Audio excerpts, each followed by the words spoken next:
The second video question about the troubled auto industry in this country is a tough one, but it's one that I'm willing to answer. In the 1930s in the United States of America, they faced a similar crisis. During the Great Depression, nobody wanted to buy vehicles.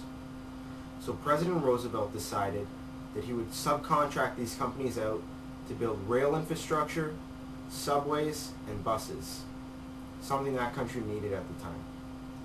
Now we need that in this country more than ever. Our rail infrastructure is crumbling after years of misuse. We no longer have the best buses in the world, and several major Canadian cities go without subway service.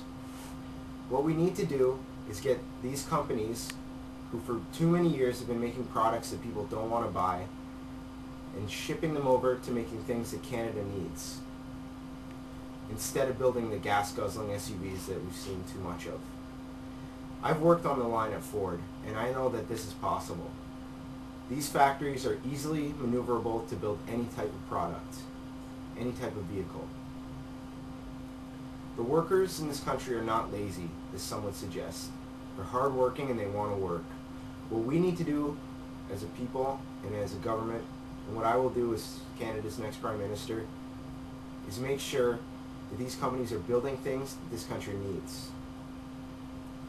Another thing that we need to do is make sure Canada is at the table. Last time the talks were going on in the United States, Canadian union leaders, Canadian business leaders, and Canadian politicians were left out. We need to make sure that we send a delegation of all three of those things down to the United States when they're talking to the U.S. politicians. Make sure Canadian interests are heard and not just the American ones. That's my answer to question 2.